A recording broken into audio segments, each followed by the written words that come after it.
ಧನ್ಯ ತಂದೆ ತಾಯಿಯ ಜೊತೆ ಹಳ್ಳಿಯಿಂದ ಹಿಂತಿರುಗುವಾಗ ಆ ಬ್ಲಾಕ್ ಕಾರಿನಲ್ಲಿದ್ದ ವ್ಯಕ್ತಿಯ ತೀಕ್ಷ್ಣ ನೋಟ ಅವಳ ಮನಸ್ಸಿನಲ್ಲಿ ಅಚ್ಚೊತ್ತುತ್ತಿತ್ತು. ಆ ಗಾಂಭೀರ್ಯ ಕಣ್ಣಲ್ಲಿನ ರಕ್ಷಾ ಕವಚದಂತಹ ಭಾವ ಅವಳಿಗೆ ಹೊಸದೇ ಆಗಿತ್ತು. ಆದರೆ ಮನೆ ಹತ್ತಿರ ಬರುತ್ತಿದ್ದಂತೆ ಅವಳ ಎದೆ ಬಡಿತ ಜೋರಾಯಿತು. ದೊಡ್ಡಮ್ಮ ಗಾಯತ್ರಿ ಸುಮ್ಮನೆ ಬಿಡುವವಳಲ್ಲ ಎಂಬುದು ಅವಳಿಗೆ ಚೆನ್ನಾಗಿ ಗೊತ್ತಿತ್ತು.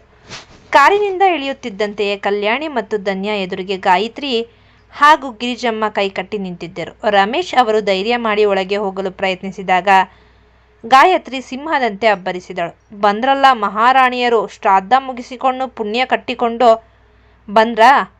ಇಲ್ಲಿ ಮನೆ ಕೆಲಸಕ್ಕೆ ಆಳುಗಳಿಲ್ಲ ಅಂತ ಗೊತ್ತಿದ್ದು ಕೊಬ್ಬಿನಿಂದ ಹೋಗಿದ್ದೀರಲ್ಲ, ನಿಮಗೇನು ಅಷ್ಟು ಸೊಕ್ಕೆ ಎಂದು ಕೂಗಾಡಿದಳು. ಗಿರಿಜಮ್ಮ ಎಲೆ ಅಡಿಕೆ ಉಗಿಯುತ್ತಾ ಮಾತಿನಲ್ಲೇ ಅವರಿಗೆ ಚುಚ್ಚಿದಳು. ನೋಡು ಗಾಯತ್ರಿ, ಇವರಿಗೆ ಈಗ ಕೊಬ್ಬು ಜಾಸ್ತಿ ಆಗಿದೆ. ಈ ರಮೇಶನಿಗೂ ಬುದ್ಧಿ ಇಲ್ಲ. ಹೆಂಡತಿ ಮಗಳ ಮಾತು ಕೇಳಿಕೊಂಡು ಕುಣಿತಿದ್ದಾನೆ. ಇವತ್ತು ಇವರಿಗೆ ಸರಿಯಾದ ಪಾಠ ಕಲಿಸಲೇಬೇಕು. ರಮೇಶ್ ಸಮಾಧಾನ ಪಡಿಸಲು ಹೋದರು. ಅಷ್ಟರಲ್ಲಿ ಕಲ್ಯಾಣಿ ಅವರು, ಅಕ್ಕ, ವರ್ಷಕ್ಕೊಮ್ಮೆ ಬರೋ ಕಾರ್ಯ ಅದು, ಅದಕ್ಕೆ ಹೋಗಿದ್ವಿ ಅಷ್ಟೇ, ಯಾಕೆ ಇಷ್ಟು ರಂಪಾಟ ಮಾಡ್ತೀರಾ?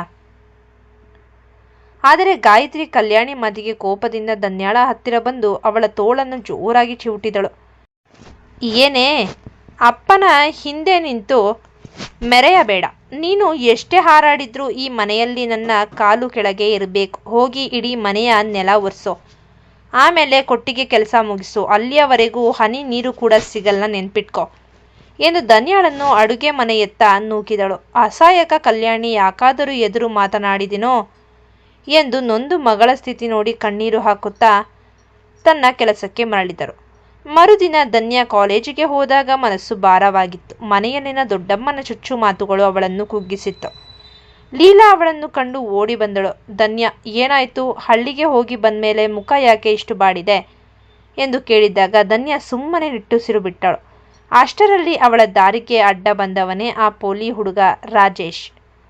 ಏ ಧನ್ಯ, ಎಲ್ಲಿಗೆ ಹೋಗಿದ್ದೆ ಇಷ್ಟು ದಿನ? ನಿನ್ನನ್ನು ನೋಡದೆ ನನಗೆ ನಿದ್ದೆಯೇ ಬಂದಿಲ್ಲ ಗೊತ್ತಾ ಎಂದು ಅವಳ ಹತ್ತಿರ ಬರಲು ಪ್ರಯತ್ನಿಸಿದಾಗ ಧನ್ಯ ಕೋಪದಿಂದ, ರಾಜೇಶ್, ದಯವಿಟ್ಟು ನನ್ನ ದಾರಿಗೆ ಅಡ್ಡ ಬರಬೇಡಿ. ನಿಮ್ಮಿಂದಾಗಿ ನನಗೆ ಕಾಲೇಜಿನಲ್ಲೂ ಮನೆಯಲ್ಲೂ ತೊಂದರೆ ಆಗ್ತಿದೆ ಎಂದಳು. ರಾಜೇಶ್ ನಗುತ್ತಾ, ನೋಡು ಧನ್ಯ, ಆ ಶ್ರೇಯ ನಿನಗೆ ಮನೆಯಲ್ಲಿ ಕೊಡ್ತಿರೋ ಕಾಟ ನನಗೆ ಗೊತ್ತು. ನೀನು ಒಮ್ಮೆ ಹ್ಞೂ ಅಂದರೆ ಸಾಕು, ಅವಳನ್ನು ಬೀದಿಗೆ ತರ್ತೀನಿ. ನಿನಗೆ ರಕ್ಷಣೆ ಕೊಡೋಕೆ ನಾನಿದ್ದೀನಿ ಅಲ್ವಾ ಎಂದು ಅವಳ ಕೈ ಹಿಡಿಯಲು ಹೋದ. ಧನ್ಯ ಅವನ ಕೈಯನ್ನು ಕೊಡವಿಕೊಂಡು, ನನ್ನನ್ನು ರಕ್ಷಿಸೋಕೆ ದೇವರಿದ್ದಾನೆ, ನೀವು ಬೇಡ. ಇನ್ನೊಮ್ಮೆ ಹೀಗೆ ಮಾಡಿದರೆ ನಾನು ಪ್ರಿನ್ಸಿಪಾಲ್ಗೆ ಕಂಪ್ಲೇಂಟ್ ಮಾಡ್ತೀನಿ ಎಂದು ಲೀಲಾಳ ಕೈ ಹಿಡಿದು ವೇಗವಾಗಿ ಕ್ಲಾಸ್ಗೆ ನಡೆದಳು. ರಾಜೇಶ್ ಹಿಂದೆ ನಿಂತು ಗುಡುಗಿದ. ನಿನಗೆ ಎಷ್ಟು ಸೊಕ್ಕು ಧನ್ಯ? ಯಾರ ನಂಬಿಕೆ ಮೇಲೆ ಹೀಗೆ ಆಡ್ತಿದ್ದೀಯಾ? ನನ್ನಿಂದ ಸೇಫ್ ಮಾಡೋಕೆ ಯಾರಿದ್ದಾರೆ ಅಂತ ವ್ಯಂಗ್ಯವಾಗಿ ನಕ್ಕ. ಸಂಜೆ ಕಾಲೇಜು ಮುಗಿಸಿ ಬರುವಾಗ ಧನ್ಯಾಳಿಗೆ ಮನಸ್ಸಿಗೆ ತುಂಬ ಅಶಾಂತಿ ಎನಿಸಿತು.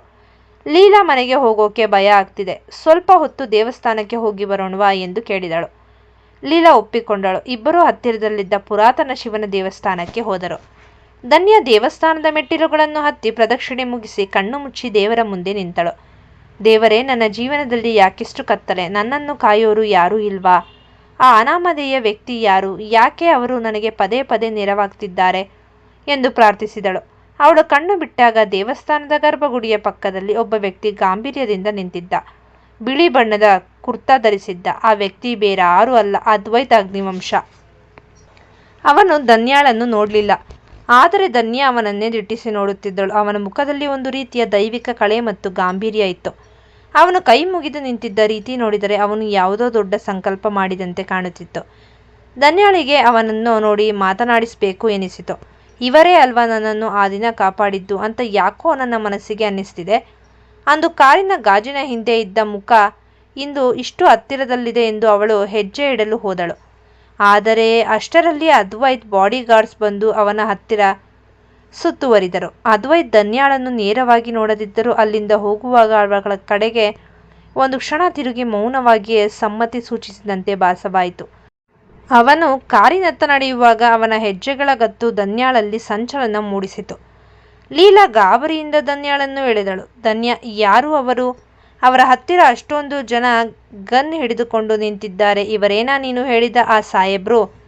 ಧನ್ಯ ಮೌನವಾಗಿ ಅವನ ಕಾರು ಹೋಗುವುದನ್ನೇ ನೋಡುತ್ತಿದ್ದಳು. ಈ ವ್ಯಕ್ತಿಗೂ ನನಗೂ ಏನು ಸಂಬಂಧವಿದೆ ಎಂದು ಅವಳಲ್ಲಿ ಕಾಡತೊಡಗಿತು. ದೇವಸ್ಥಾನದಿಂದ ವಾಪಸ್ ಬಂದ ಧನ್ಯ ಮತ್ತು ಲೀಲಾಗೆ ಮನೆಯ ಅಂಗಳದಲ್ಲೇ ಒಂದು ದೊಡ್ಡ ಶಾಕ್ ಕಾದಿತ್ತು. ಲೀಲಾ, ಧನ್ಯ, ನಿಮ್ಮ ದೊಡ್ಡಮ್ಮನಿಗೆ ನೀನು ನನ್ನ ಜೊತೆ ದೇವಸ್ಥಾನಕ್ಕೆ ಬಂದಿದ್ದೆ ಅಂತ ಹೇಳಿ ಹೋಗುತ್ತೇನೆ, ಇಲ್ಲ ಅಂದರೆ ಆ ಹೆಂಗಸು ನಿನಗೆ ಸಾಯಿಸೋಕೆ ಹೇಸಲ್ಲ ಅಂದು ಧನ್ಯ ಜೊತೆ ಅವಳ ಮನೆಗೆ ಬಂದಿದ್ದಳು. ಗಾಯತ್ರಿ ತನ್ನ ಕೈಯಲ್ಲಿ ಪೊರಕೆ ಹಿಡಿದು ಕೆಂಡದಂತಹ ಕಣ್ಣುಗಳಿಂದ ಬಾಗಿಲಲ್ಲೇ ನಿಂತಿದ್ದಳು. ಬಂದ್ರ ಮಹಾರಾಣಿಯವರು? ಆಂಟಿ, ಅದು ನಾವು ದೇವಸ್ಥಾನಕ್ಕೆ ಹೋಗಿದ್ವಿ ಅಂತ ಲೀಲಾ ಹೇಳಲು ಹೋದಾಗ ಅವರು ಅಡ್ಡ ಬಾಯಿ ಹಾಕಿ ದೇವಸ್ಥಾನದ ನೆಪ ಮಾಡಿಕೊಂಡು ಯಾವನ ಜೊತೆ ಸುತ್ತಾಡಿ ಬರ್ತಿದ್ದೀಯೇ ಎಂದು ಗಾಯತ್ರಿ ಕಿರುಚುತ್ತಾ ಧನ್ಯಳ ಹತ್ತಿರ ಬಂದಳು. ಧನ್ಯ ನಡುಗುತ್ತಾ, ಇಲ್ಲ ದೊಡ್ಡಮ್ಮ, ಕಾಲೇಜು ಮುಗಿಸಿ ಬರುವಾಗ ಮನಸ್ಸಿಗೆ ಸರಿ ಇಲ್ಲ ಅಂತ ದೇವಸ್ಥಾನಕ್ಕೆ ಹೋಗಿದ್ವಿ ಅಷ್ಟೇ ಎಂದಳು. ಗಾಯತ್ರಿ ಅವಳ ಮಾತನ್ನು ಕೇಳಿಸಿಕೊಳ್ಳುವ ಸ್ಥಿತಿಯಲ್ಲಿರಲಿಲ್ಲ. ದೇವಸ್ಥಾನವೋ ಅಥವಾ ನಿನ್ನ ಆ ಕಳ್ಳ ಸಂಬಂಧವೋ, ನಿನ್ನ ಅಮ್ಮ ಮಾಡಿದ್ದನ್ನೇ ನೀನು ಮಾಡ್ತಿದ್ದೀಯಾ ಎನ್ನುತ್ತಾ ಗಾಯತ್ರಿ ಪೊರಕೆಯಿಂದ ಧನ್ಯಾಳ ಕಾಲಿಗೆ ಜೋರಾಗಿ ಬಾರಿಸಿದಳು. ಅಮ್ಮ ಎಂದು ಕಿರುಚುತ್ತಾ ಧನ್ಯ ಕೆಳಗೆ ಬಿದ್ದಳು. ಲೀಲಾ ಅಡ್ಡ ಬರಲು ಹೋದಾಗ, ಏಯ್ ಹೊರಗಿನವಳೆ, ಸುಮ್ಮನೆ ಇಲ್ಲಿಂದ ತೊಲಗು, ಇಲ್ಲ ಅಂದ್ರೆ ನಿನಗೂ ಬೀಳುತ್ತೆ ಎಂದು ಗಾಯತ್ರಿ ಅವಳನ್ನು ಹೆದರಿಸಿದಳು. ಲೀಲಾ ಅಸಹಾಯಕಳಾಗಿ ಅಲ್ಲಿಂದ ಓಡಿ ಹೋಗಿ ರಮೇಶ್ ಅವರಿಗೆ ಫೋನ್ ಮಾಡಲು ಪ್ರಯತ್ನಿಸಿದಳು. ಗಾಯತ್ರಿ ಮನೆಯೊಳಗೆ ಧನ್ಯಾಳನ್ನು ಎಳೆದುಕೊಂಡು ಹೋಗಿ ಬೈಯುತ್ತಿದ್ದಾಗ ಮನೆಯ ಹೊರಗೆ ಒಂದು ಸೈರನ್ ಸದ್ದಾಯಿತು. ಅದು ಪೊಲೀಸರ ಗಾಡಿಯಲ್ಲ, ಬದಲಾಗಿ ಅಗ್ನಿವಂಶ ಗ್ರೂಪ್ನ ಕಪ್ಪು ಬಣ್ಣದ ಐಷಾರಾಮಿ ಸೆಕ್ಯೂರಿಟಿ ವಾಹನಗಳು. ಗಾಯತ್ರಿ ಮತ್ತು ಗಿರಿಜಮ್ಮ ಗಾಬರಿಯಿಂದ ಹೊರಗೆ ಬಂದರು. ಅಲ್ಲಿಂದ ಇಳಿದ ಒಬ್ಬ ವಕೀಲ ಮತ್ತು 10 ಜನರ ಬಾಡಿಗಾರ್ಡ್ ಗಾಯತ್ರಿಯ ಎದುರು ನಿಂತರು. ವಕೀಲರು ಗಂಭೀರವಾಗಿ, ಶ್ರೀಮತಿ ಗಾಯತ್ರಿ ಅವರೇ, ನಿಮ್ಮ ಹೆಸರಿನಲ್ಲಿರುವ ಈ ಮನೆಯ ಆಸ್ತಿ ಮತ್ತು ನಿಮ್ಮ ಅಕೌಂಟ್ಗಳ ಮೇಲೆ ಈಗಾಗಲೇ ಸ್ಟೇ ಆರ್ಡರ್ ಬಂದಿದೆ. ಅಷ್ಟೇ ಅಲ್ಲ, ನೀವು ಇವತ್ತು ಧನ್ಯ ಎಂಬ ಹುಡುಗಿಯ ಮೇಲೆ ಮಾಡಿದ ಹಲ್ಲೆಯ ವಿಡಿಯೋ ಸಾಕ್ಷಿ ನಮ್ಮಲ್ಲಿದೆ. ನೀವು ಈಗಲೇ ಕ್ಷಮೆ ಕೇಳಿದ್ದರೆ ಅಥವಾ ಈ ದೌರ್ಜನ್ಯ ನಿಲ್ಲಿಸದಿದ್ದರೆ ಮುಂದಿನ 1 ಗಂಟೆಯಲ್ಲಿ ನೀವು ಈ ಮನೆಯಿಂದ ಹೊರಗೆ ಇರಬೇಕಾಗುತ್ತದೆ ಎಂದು ನೋಟಿಸ್ ತೋರಿಸಿದರು. ಗಾಯತ್ರಿ ಬೆವರುತ್ತಾ, ಯಾರು ನೀವು? ನನ್ನ ಮನೆಯ ವಿಷಯದಲ್ಲಿ ಮಾತಾಡೋಕೆ ನಿಮಗೇನು ಹಕ್ಕಿದೆ ಎಂದು ಕೂಗಾಡಿದಳು. ಆಗ ವಕೀಲರು ಮುಗುಳ್ನಕ್ಕು, ನಮ್ಮ ಹಿಂದೆ ಇರುವುದು ಯಾರು ಅಂತ ಗೊತ್ತಾದರೆ ನೀವು ಉಸಿರಾಡೋದನ್ನು ಮರೆತು ಬಿಡ್ತೀರಾ. ಅಗ್ನಿವಂಶದ ಅದ್ವೈತ್ ಸಾಹೇಬ್ರು ಈ ಕೇಸ್ ಅನ್ನು ಸ್ವತಃ ಗಮನಿಸುತ್ತಿದ್ದಾರೆ ಎಂದರು. ಅಗ್ನಿವಂಶ ಎಂಬ ಹೆಸರು ಕೇಳುತ್ತಿದ್ದಂತೆಯೇ ಗಾಯತ್ರಿ ಮತ್ತು ಗಿರಿಜಮ್ಮ ಕಾಲುಗಳು ನಡುಗಿದವು. ಆ ಹೆಸರು ಕೇಳಿದರೆ ಇಡೀ ನಗರವೇ ಬೆಚ್ಚಿ ಬೀಳುತ್ತದೆ ಎಂಬುದು ಅವರಿಗೂ ತಿಳಿದಿತ್ತು. ಇತ್ತ ಕಾಲೇಜಿನ ಹೊರಗೆ ಧನ್ಯಾಳನ್ನು ಕಾಡುತ್ತಿದ್ದ ರಾಜೇಶ್ ತನ್ನ ಗ್ಯಾಂಗ್ ಜೊತೆ ಕುಳಿತು ಧನ್ಯಾಳ ಬಗ್ಗೆ ಕೀಳಾಗಿ ಮಾತನಾಡುತ್ತಿದ್ದ. ಇವತ್ತು ರಾತ್ರಿ ಅವಳ ಮನೆಗೆ ಹೋಗಿ ಅವಳನ್ನು ಹೆದರಿಸಲೇಬೇಕು ಎಂದು ಸಂಚು ರೂಪಿಸುತ್ತಿದ್ದ. ಅಷ್ಟರಲ್ಲಿ ಅಲ್ಲಿಗೆ ಬಂದ 2 ಕಪ್ಪು ಕಾರುಗಳು ರಾಜೇಶನ್ನು ಸುತ್ತುವರಿದವು. ಆದ್ದರಿಂದ ಇಳಿದ ಬಾಡಿಗಾರ್ಡ್ಗಳು ರಾಜೇಶ್ನನ್ನು ಕಾಲರ್ ಹಿಡಿದು ಎಳೆದುಕೊಂಡು ಹೋದರು. ದೂರದಲ್ಲಿ ನಿಂತಿದ್ದ ಕಾರ್ನ ಗಾಜು ಕೆಳಗಿಳಿಯಿತು. ಅಲ್ಲಿ ಅದ್ವೈತ್ ಕುಳಿತಿದ್ದ. ರಾಜೇಶ್ ಅವನ ಕಣ್ಣುಗಳನ್ನು ನೋಡಿದ ತಕ್ಷಣ ಪ್ರಾಣವೇ ಹೋದಂತಾಯಿತು. ಅದ್ವೈತ್ ಕೇವಲ ಒಂದೇ ಒಂದು ಮಾತು ಹೇಳಿದ, ಇನ್ನೊಮ್ಮೆ ಧನ್ಯಾಳ ಹತ್ತಿರ ಸುಳಿದರೆ ನಿನ್ನ ಉಸಿರು ಇರೋದಿಲ್ಲ, ಅರ್ಥವಾಯ್ತಾ? ರಾಜೇಶ್ ಅಲ್ಲಿಯೇ ಮೂತ್ರ ವಿಸರ್ಜನೆ ಮಾಡುವಷ್ಟು ಹೆದರಿ ಹೋದ. ಅವನಿಗೆ ಅಗ್ನಿವಂಶದ ಆ ವ್ಯಕ್ತಿ ಯಾರು ಅಂದು ತಿಳಿಯದಿದ್ದರೂ ಅವನ ಸಾವು ಅಂದು ಖಚಿತವಾಗಿತ್ತು. ಮನೆಯ ಒಳಗೆ ಧನ್ಯ ಅಳುತ್ತಾ ಕುಳಿತಿದ್ದಳು. ಅಮ್ಮ ಕಲ್ಯಾಣಿ ಅವಳ ಗಾಯಗಳಿಗೆ ಮುಲಾಮು ಹಚ್ಚುತ್ತಿದ್ದರು. ಹೊರಗೆ ನಡೆಯುತ್ತಿರುವ ಬೆಳವಣಿಗೆಗಳ ಬಗ್ಗೆ ಅವಳಿಗೆ ಏನೂ ತಿಳಿದಿರಲಿಲ್ಲ. ಆದರೆ ಅವಳ ಮನಸ್ಸಿನಲ್ಲಿ ಆ ದೇವಸ್ಥಾನದಲ್ಲಿ ಕಂಡ ಅದ್ವೈತ್ನ ಮುಖ ಮಾತ್ರ ಮರೆಯಲಾಗಿರಲಿಲ್ಲ. ಯಾರು ಇವರು? ನನ್ನನ್ನು ಯಾಕೆ ಇಷ್ಟೊಂದು ರಕ್ಷಿಸುತ್ತಿದ್ದಾರೆ ಎಂದು ಅವಳು ಯೋಚಿಸುತ್ತಿದ್ದಾಗಲೇ ಕಿಟಕಿಯ ಹೊರಗೆ ನೋಡಿದಾಗ ಆ ಕಪ್ಪು ಕಾರ್ ಮತ್ತೊಮ್ಮೆ ಹಾದು ಹೋಯಿತು. ಈ ಬಾರಿ ಅದ್ವೈತ್ ಧನ್ಯಾಳನ್ನು ಕಿಟಕಿಯಿಂದ ನೋಡಿದ. ಆ ನೋಟದಲ್ಲಿ ಹೆದರಬೇಡ, ನಾನಿದ್ದೇನೆ ಎಂಬ ಭರವಸೆ ಇತ್ತು. ಒಂದು ದಿನ ಬೆಳಿಗ್ಗೆ ಅದಿತಿ ತನ್ನ ಕಾಲೇಜು ಬ್ಯಾಗ್ ಹುಡುಕುತ್ತಾ ಇಡೀ ಮನೆ ತಲೆ ಮೇಲೆ ಮಾಡಿಕೊಂಡಿದ್ದಳು. ಅದಿತಿ, ಸಮರ್ಥಣ್ಣ, ನನ್ನ ಬ್ಯಾಗ್ ನೋಡಿದ್ಯಾ? ಅದರಲ್ಲಿ ನನ್ನ ಇಂಪಾರ್ಟೆಂಟ್ ನೋಟ್ಸ್ ಇದೆ, ಇವತ್ತು ಸಬ್ಮಿಟ್ ಮಾಡಬೇಕು. ಸಮರ್ಥ್ ಆರಾಮಾಗಿ ಸೋಫಾ ಮೇಲೆ ಕುಳಿತು ಆ್ಯಪಲ್ ತಿನ್ನುತ್ತಿದ್ದ. ಓಹೋ, ನೋಟ್ಸ್ ಇತ್ತಾ? ನಾನು ಅದರಲ್ಲಿ ಯಾವುದೋ ಹಳೆ ಪೇಪರ್ ಇದೆ ಅಂದುಕೊಂಡು ಅದರಲ್ಲಿ ಮಂಡಕ್ಕಿ ಹಾಕಿಕೊಂಡು ತಿಂದೆ ಅನಿಸುತ್ತೆ ಎಂದು ಗಂಭೀರವಾಗಿ ಸುಳ್ಳು ಹೇಳಿದ್ದ ಅದಿತಿ ಕೋಪದಿಂದ. ಏನೂ ಮಂಡಕ್ಕಿ ತಿಂದ್ಯಾ? ಅಣ್ಣ, ಇವತ್ತು ನಿನ್ನನ್ನು ಬಿಡಲ್ಲ ಎಂದು ಅವನ ಹಿಂದೆ ಓಡಿದಳು. ಅಷ್ಟರಲ್ಲಿ ಅಲ್ಲಿಗೆ ಬಂದ ಸಾವಿತ್ರಿ ದೊಡ್ಡಮ್ಮ, ಏನೋ ಸಮರ್ಥ್, ಯಾಕೆ ಅವಳನ್ನು ಅಳಿಸ್ತೀಯ? ಆ ಬ್ಯಾಗ್ ನೀನೇ ಅಲ್ವಾ ಮೇಲೆ ತಗೊಂಡು ಹೋಗ್ಬಿಟ್ಟಿದ್ದು ಎಂದು ಗುಟ್ಟು ಬಿಟ್ಟು ಕೊಟ್ಟರು. ಸಮರ್ಥ್, ಛೇ ದೊಡ್ಡಮ್ಮ, 1 ನಿಮಿಷ ಇವಳ ಕಾಲು ಎಳೆಯೋಣ ಅಂದುಕೊಂಡ್ರೆ ನೀವು ಪ್ಲ್ಯಾನ್ ಹಾಳು ಮಾಡಿದ್ರಿ. ಅದಿತಿ, ನಿನ್ನ ಆ ನೋಟ್ಸ್ಗಿಂತ ಅದರಲ್ಲಿರೋ ನಿನ್ನ ಫೇವ್ರೆಟ್ ಚಾಕ್ಲೇಟ್ ಮೇಲೆ ನನ್ನ ಕಣ್ಣಿತ್ತು. ಅದು ಆಲ್ರೆಡಿ ಖಾಲಿಯಾಗಿದೆ ಎಂದು ನಗುತ್ತಾ ಓಡಿ ಹೋದ. ಅದಿತಿ ಕೈಯಲ್ಲಿದ್ದ ಕುಷನ್ ಅನ್ನು ಅವನ ಮೇಲೆ ಎಸೆದು, ನೀನು ಎಷ್ಟೇ ದೊಡ್ಡ ಬಿಸ್ನೆಸ್ ಮ್ಯಾನ್ ಆದರೂ ನನ್ನ ಪಾಲಿಗೆ ಯಾವತ್ತೂ ಆ ಕೋತಿನೇ ಎಂದು ಕಿಚಾಯಿಸಿದಳು. ಅದ್ವೈತ್ ಅಗ್ನಿವಂಶನ ಲೈಫ್ ಸ್ಟೈಲ್ ಮತ್ತು ಸಾಮ್ರಾಜ್ಯ. ಅದ್ವೈತ್ ಎಂದರೆ ಕೇವಲ ಒಬ್ಬ ವ್ಯಕ್ತಿಯಲ್ಲ, ಅದೊಂದು ಬ್ರ್ಯಾಂಡ್. ಅವನ ಲೈಫ್ ಸ್ಟೈಲ್ ಇಡೀ ದೇಶದ ಯುವ ಉದ್ಯಮಿಗಳಿಗೆ ಮಾದರಿ. ಅದ್ವೈತ್ ನಡೆಸುತ್ತಿರುವ ಕಂಪನಿಯ ಹೆಸರು ಅಗ್ನಿ ಇನ್ಫಿನಿಟಿ. ಇದು ಕೇವಲ ರಿಯಲ್ ಎಸ್ಟೇಟ್ ಅಲ್ಲದೆ ಸಾಫ್ಟ್ವೇರ್, ಫ್ಯಾಷನ್ ಮತ್ತು ಆಟೋಮೊಬೈಲ್ ರಂಗದಲ್ಲೂ ತನ್ನ ಛಾಪು ಮೂಡಿಸಿದೆ. ಅವನ ಆಫೀಸ್ ನಗರದ ಅತಿ ಎತ್ತರವಾದ ಗಾಜಿನ ಕಟ್ಟಡದಲ್ಲಿದೆ. ಅಲ್ಲಿಂದ ಇಡೀ ನಗರವೇ ಅವನ ಕಾಲ ಕೆಳಗೆ ಇರುವಂತೆ ಭಾಸವಾಗುತ್ತದೆ.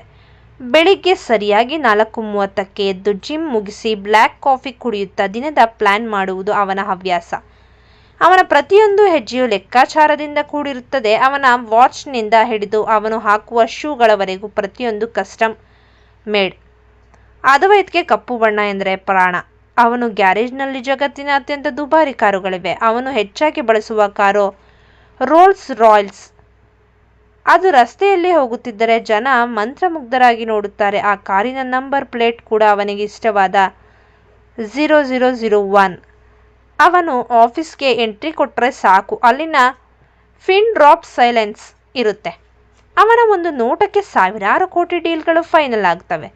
ಆದರೆ ಇಷ್ಟೆಲ್ಲ ವೈಭವದ ನಡುವೆಯೂ ಅವನ ಮನಸ್ಸು ಮಾತ್ರ ಯಾವುದೋ ಹಳೆಯ ನೋವಿನಿಂದ ಅಥವಾ ಯಾರಿಗೂ ಕಾಯುತ್ತಿರುವ ನಿರೀಕ್ಷೆಯಿಂದ ಮೌನವಾಗಿರುತ್ತದೆ. ಆ ಮೌನದ ಹಿಂದಿನ ರಹಸ್ಯವೇ ಧನ್ಯ. ಗಾಯತ್ರಿ ಮತ್ತು ಶ್ರೇಯಾ ಇಬ್ಬರು ಅಗ್ನಿವಂಶದವರಿಂದ ಬಂದ ಎಚ್ಚರಿಕೆಯಿಂದ ಒಳಗೊಳಗೆ ನಡುಗುತ್ತಿದ್ದರು. ಅವರ ದ್ವೇಷ ಮಾತ್ರ ಕಡಿಮೆಯಾಗಿರಲಿಲ್ಲ. ಹಣದ ಅಹಂಕಾರ ಮತ್ತು ಅಧಿಕಾರದ ದರ್ಪ ರಕ್ತದಲ್ಲೇ ಇದ್ದಿದ್ದರಿಂದ ಯಾರೋ ಒಬ್ಬ ಅನಾಮಧೇಯ ವ್ಯಕ್ತಿ ಬಂದು ನಮಗೆ ಬೆದರಿಕೆ ಹಾಕೋದ ಎಂಬ ಸೇಡಿನ ಕಿಡಿ ಅವರಲ್ಲಿ ಹೊತ್ತಿಕೊಂಡಿತ್ತು. ಗಾಯತ್ರಿ ತನ್ನ ಕೋಣೆಯಲ್ಲಿ ಕುಳಿತು ಗಿರಿಜಮ್ಮನ ಜೊತೆ ಮಾತನಾಡುತ್ತಿದ್ದಳು. ಅಮ್ಮ, ಆ ಅಗ್ನಿ ವಂಶದವರು ಧನ್ಯಾಳಿಗೆ ಯಾಕೆ ಸಪೋರ್ಟ್ ಮಾಡ್ತಿದ್ದಾರೆ ಅಂತ ಗೊತ್ತಾಗ್ತಿಲ್ಲ. ರಮೇಶ್ ಬರ್ದಿರೋ ಆಸ್ತಿ ಪತ್ರಕ್ಕೂ ಇವರಿಗೂ ಏನಾದರೂ ಸಂಬಂಧ ಇದೆಯಾ? ಏನೇ ಆಗಲಿ ಧನ್ಯಾಳನ್ನು ಹೀಗೆ ಬಿಟ್ರೆ ಅವಳು ನಮ್ಮ ತಲೆ ಮೇಲೆ ಕೂರ್ತಾಳೆ ಎಂದು ಹಲ್ಲು ಕಿರಿದಳು. ಶ್ರೇಯಾ ಅಲ್ಲಿಗೆ ಬಂದು, ಅಮ್ಮ ನೀನು ಯೋಚನೆ ಮಾಡಬೇಡಿ, ಕಾಲೇಜಿನಲ್ಲಿ ನನ್ನ ಮರ್ಯಾದೆ ಹೋಗಿದೆ. ಅದಕ್ಕೆ ಕಾರಣ ಧನ್ಯ. ಇವತ್ತು ರಾತ್ರಿ ನನ್ನ ಫ್ರೆಂಡ್ಸ್ ಒಂದು ದೊಡ್ಡ ಹೋಟೆಲ್ನಲ್ಲಿ ಪಾರ್ಟಿ ಇಟ್ಟಿದ್ದಾರೆ. ಅಲ್ಲಿಗೆ ಇವಳನ್ನು ಕರ್ಕೊಂಡು ಹೋಗಿ ಎಲ್ಲರ ಮುಂದೆ ಇವಳ ಚಾರಿತ್ರಕ್ಕೆ ಮಸಿ ಬಳಿಯುವ ಹಾಗೆ ಮಾಡ್ತೀನಿ. ಆಗ ಆ ಅನಾಮಧೇಯ ಸಾಹೇಬರು ಬಂದರೂ ಇವಳನ್ನು ಒಪ್ಪಿಕೊಳ್ಳಲ್ಲ ಎಂದು ಕುಹುಕದ ನಗೆ ನಕ್ಕಳು. ಧನ್ಯಾಳಿಗೆ ಮತ್ತೆ ಹಿಂಸೆ ಮತ್ತು ಹೋಟೆಲ್ ಪಯಣ. ಸಂಜೆ ಧನ್ಯ ಕಾಲೇಜಿನಿಂದ ಸುಸ್ತಾಗಿ ಬಂದಾಗ ಗಾಯತ್ರಿ ಅವಳನ್ನು ಪ್ರೀತಿಯಿಂದ ಮಾತನಾಡಿಸುವಂತೆ ನಾಟಕವಾಡಿದಳು. ಧನ್ಯ ಮಗಳೇ, ನಿನ್ನೆ ಹೊಡೆದಿದ್ದಕ್ಕೆ ಬೇಜಾರು ಮಾಡ್ಕೋಬೇಡ. ನಿನಗೂ ಸ್ವಲ್ಪ ಹೊರಗಿನ ಪ್ರಪಂಚ ತಿಳಿಯಲಿ ಅಂತ ಶ್ರೇಯಾ ಇವತ್ತು ಪಾರ್ಟಿಗೆ ಕರ್ಕೊಂಡು ಹೋಗ್ತಾಳೆ. ಹೋಗಿ ರೆಡಿಯಾಗು ಎಂದಳು. ಧನ್ಯಾಳಿಗೆ ಆಶ್ಚರ್ಯವಾಯಿತು. ಬೇಡ ದೊಡ್ಡಮ್ಮ, ನನಗೆ ಪಾರ್ಟಿಯೆಲ್ಲ ಇಷ್ಟ ಇಲ್ಲ ಎಂದು ನಿರಾಕರಿಸಿದಳು. ಕೂಡಲೇ ಗಾಯತ್ರಿಯ ಅಸಲಿ ರೂಪ ಹೊರಬಂತು. ಧನ್ಯಾಳ ಕೈಯನ್ನು ಜೋರಾಗಿ ಹೊಸಕಿ, ನಾನು ಹೇಳಿದ್ರೆ ಕೇಳಬೇಕು, ಇಲ್ಲ ಅಂದರೆ ನಿನ್ನ ಅಮ್ಮ ಇವತ್ತು ರಾತ್ರಿ ಈ ಮನೆಯಿಂದ ಹೊರಗೆ ಹೋಗಬೇಕಾಗುತ್ತೆ. ಮರ್ಯಾದೆಯಿಂದ ಶ್ರೇಯಾ ಹೇಳಿದ ಹಾಗೆ ಕೇಳು ಎಂದು ಬೆದರಿಸಿದಳು. ಅಮ್ಮನಿಗಾಗಿ ಧನ್ಯ ಅನಿವಾರ್ಯವಾಗಿ ಒಪ್ಪಿಕೊಂಡಳು. ಶ್ರೇಯಾ ಅವಳಿಗೆ ತೀರಾ ಅಸಭ್ಯವಾದ ಮತ್ತು ತುಂಡು ಮೊಟ್ಟೆಗಳನ್ನು ತೊಡಿಸಲು ಪ್ರಯತ್ನಿಸಿದಳು. ಆದರೆ ಧನ್ಯ ಹಠ ಹಿಡಿದು ತನ್ನದೇ ಆದ ಒಂದು ಸಾಧಾರಣ ಚೂಡಿದಾರ್ ಧರಿಸಿದಳು.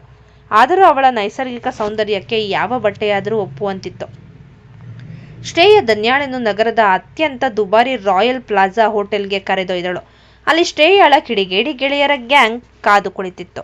ನೋಡಿ ಫ್ರೆಂಡ್ಸ್, ಇವಳೇ ನಮ್ಮ ಮನೆಯ ಕೆಲಸದವಳು. ಇವತ್ತು ಇವಳಿಗೆ ಸ್ವಲ್ಪ ನಾಗರಿಕತೆ ಕಲಿಸೋಣ ಅಂತ ಕರ್ಕೊಂಡು ಬಂದಿದ್ದೀನಿ ಎಂದು ಶ್ರೇಯಾ ಎಲ್ಲರ ಮುಂದೆ ಧನ್ಯಾಳನ್ನು ಅವಹೇಳನ ಮಾಡಿದಳು. ಅಲ್ಲಿದ್ದ ಹುಡುಗರು ಧನ್ಯಾಳನ್ನು ಕೆಟ್ಟ ಕಣ್ಣಿನಿಂದ ನೋಡುತ್ತಾ ಅವಳಿಗೆ ಬಲವಂತವಾಗಿ ಮದ್ಯ ಕುಡಿಸಲು ಪ್ರಯತ್ನಿಸಿದರು. ಧನ್ಯ ಅಳುತ್ತಾ ಬೇಡಿಕೊಂಡರೂ ಶ್ರೇಯಾ ಬಿಡಲಿಲ್ಲ. ಕುಡಿ ಧನ್ಯ, ಇಲ್ಲ ಅಂದರೆ ಇಲ್ಲಿಂದ ನೀನು ಮನೆಗೆ ಹೋಗೋಕೆ ಬಿಡಲ್ಲ ಎಂದು ಅವಳ ಬಾಯಿಗೆ ಗ್ಲಾಸ್ ಹಿಡಿಯಲು ಹೋದರು. ಧನ್ಯ ಸಹಾಯಕ್ಕಾಗಿ ಅತ್ತಿತ್ತ ನೋಡಿದಳು. ಹೋಟೆಲ್ನ ಲೌಡ್ ಮ್ಯೂಸಿಕ್ನಲ್ಲಿ ಅವಳ ಕಿರುಚಾಟ ಯಾರಿಗೂ ಕೇಳಿಸುತ್ತಿರಲಿಲ್ಲ. ಶ್ರೇಯಾ ಫೋನ್ ತೆಗೆದು ಧನ್ಯ ಮದ್ಯ ಕುಡಿಯುತ್ತಿರುವಂತೆ ಕಾಣುವ ಫೋಟೋಗಳನ್ನು ಕ್ಲಿಕ್ಕಿಸಲು ಶುರು ಮಾಡಿದಳು. ಅದೇ ಸಮಯದಲ್ಲಿ ಅದೇ ಹೋಟೆಲ್ನ VIP ಲಾಂಜ್ನಲ್ಲಿ ಅದ್ವೈತ್ ತನ್ನ ಬಿಸ್ನೆಸ್ ಪಾರ್ಟ್ನರ್ಸ್ ಜೊತೆ ಮೀಟಿಂಗ್ನಲ್ಲಿದ್ದ. ಹೋಟೆಲ್ನ ಮ್ಯಾನೇಜರ್ ಓಡಿ ಬಂದು ಅದ್ವೈತ್ ಕಿವಿಯಲ್ಲಿ ಏನೋ ಹೇಳಿದರು. ಅದ್ವೈತ್ ಕೈಯಲ್ಲಿದ್ದ ವೈನ್ ಗ್ಲಾಸ್ ಅನ್ನು ಕೆಳಗಿಟ್ಟು ಅವನ ಕಣ್ಣುಗಳಲ್ಲಿ ರೌದ್ರವತಾರವಿತ್ತು. ಅವನು ಎದ್ದು ಬಂದ ರೀತಿ ನೋಡಿ ಇಡೀ ಹೋಟೆಲ್ ಸಿಬ್ಬಂದಿ ನಡಗಿತು. ಧನ್ಯ ಕುಳಿತಿದ್ದ ಟೇಬಲ್ ಹತ್ತಿರ ಅದ್ವೈತ್ ಬಂದಾಗ ಶ್ರೇಯಳ ಗ್ಯಾಂಗ್ ಅಹಂಕಾರದಿಂದ ಯಾರೋ ನೀನು ಮಧ್ಯ ಬರಬೇಡ ಎಂದು ಕೂಗಾಡಿದರು. ಅದ್ವೈತ್ ಯಾರನ್ನೂ ನೋಡಲಿಲ್ಲ. ಅವನು ನೇರವಾಗಿ ಧನ್ಯಳ ಹತ್ತಿರ ಹೋಗಿ ತನ್ನ ಕೋಟ್ ಬಿಚ್ಚಿ ಅವಳ ಮೇಲೆ ಹೊದಿಸಿದ. ಧನ್ಯ ಅಳುತ್ತಾ ಅವನನ್ನು ನೋಡಿ ನನ್ನ ಕಾಪಾಡಿ ಎಂದು ತೊದಲಿಡಳು. ಅದ್ವೈತ್ ಶ್ರೇಯಳ ಕಡೆ ತಿರುಗಿ ನೋಡಿದ. ಆ ಒಂದೇ ಒಂದು ನೋಟಕ್ಕೆ ಶ್ರೇಯಳ ಕೈಯಲ್ಲಿದ್ದ ಫೋನ್ ಕೆಳಗೆ ಬಿದ್ದಿತು. ಅದ್ವೈತ್ ತನ್ನ ಮೌನವನ್ನು ಮುರಿದು ಗುಡುಗಿದ. ಶ್ರೇಯ, ನಿನ್ನ ಅಮ್ಮನಿಗೆ ಆಸ್ತಿ ಪತ್ರದ ಮೇಲೆ ತಡೆ ಬಂದಿರೋದು ಮೊದಲ ಎಚ್ಚರಿಕೆ. ಇವತ್ತು ನೀನು ಮಾಡಿರೋ ಈ ಕೆಲಸಕ್ಕೆ ನಾಳೆ ಬೆಳಗ್ಗೆ ನಿನ್ನ ಕುಟುಂಬ ಬೀದಿಯಲ್ಲಿ ನಿಲ್ಲುತ್ತೆ. ಇದು ಅದ್ವೈತ್ ಅಗ್ನಿವಂಶನ ಮಾತು. ಅವನು ಧನ್ಯಾಳ ಕೈ ಹಿಡಿದು ಗಾಂಭೀರ್ಯದಿಂದ ಹೊರಗೆ ಕರೆದುಕೊಂಡು ಹೋದನು. ಹೋಟೆಲ್ನಲ್ಲಿದ್ದ ಪ್ರತಿಯೊಬ್ಬರೂ ಎದ್ದು ನಿಂತು ಗೌರವ ಸೂಚಿಸಿದರು. ಶ್ರೇಯ ಮತ್ತು ಅವಳ ಗ್ಯಾಂಗ್ಗೆ ಭೂಮಿ ಕುಸಿದಂತಾಯಿತು. ಅವರಿಗೆ ಈಗ ಅರ್ಥವಾಯಿತು, ಧನ್ಯಾಳ ಹಿಂದೆ ಇರುವುದು ಕೇವಲ ಒಬ್ಬ ವ್ಯಕ್ತಿಯಲ್ಲ, ಇಡೀ ನಗರವನ್ನು ಆಳುವ ಸುಲ್ತಾನ. ಮುಂದೆ ಏನಾಗಬಹುದು? ಅದ್ವೈತ್ ಧನ್ಯಾಳನ್ನು ತನ್ನ ಮನೆಗೆ ಕರೆದೊಯ್ಯುತ್ತಾನ? ಗಾಯತ್ರಿಯ ಮುಂದಿನ ಗತಿ ಏನು? ಸಾವಿತ್ರಿ ದೊಡ್ಡಮ್ಮ ಈ ಜೋಡಿಯನ್ನು ಹೇಗೆ ಸ್ವಾಗತಿಸುತ್ತಾರೆ? ಕಾದು ನೋಡಿ. ಈ ಕತೆ ನಿಮಗೆ ಇಷ್ಟವಾಗಿದ್ದಲ್ಲಿ ದಯಮಾಡಿ ನಮ್ಮ ಚಾನಲ್ಗೆ ಸಬ್ಸ್ಕ್ರೈಬ್ ಮಾಡಿ. ಧನ್ಯವಾದಗಳು.